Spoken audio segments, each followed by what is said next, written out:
Dopo Pallavolo Motta, Piera Martellozzo, Cordenons, finale 3-0, siamo in compagnia di Rinaldo De Bortoli.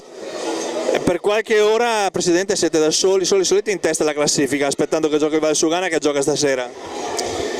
Sì, i ragazzi hanno fatto una bella partita, il primo set ha giocato benissimo, poi abbiamo mollato un po' il secondo e ripreso poi nel terzo. Comunque la squadra sta lavorando bene, quindi credo che si meriti la squadra e anche il team di allenatori che si meriti il posto che per il momento occupa, quindi il primo, insomma, speriamo bene.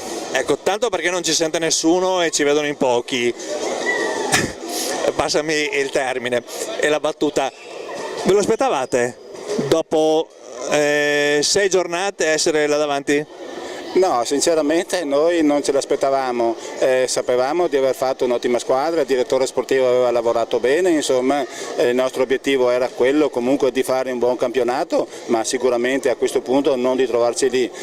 Sicuramente adesso l'appetito viene mangiando e quindi vedremo, insomma. L'appetito viene mangiando, domenica si va a Trieste.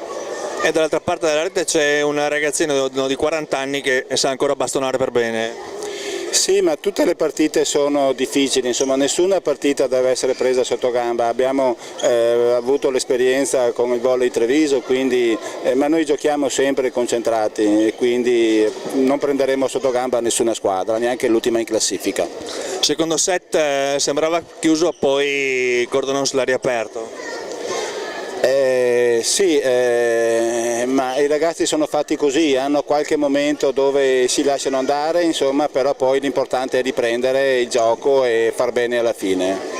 Allora, grazie al Presidente della Pallavolo Motta, Rinaldo De Bortoli, e ci vediamo alla prossima. Grazie a voi e buona pallavolo. Grazie.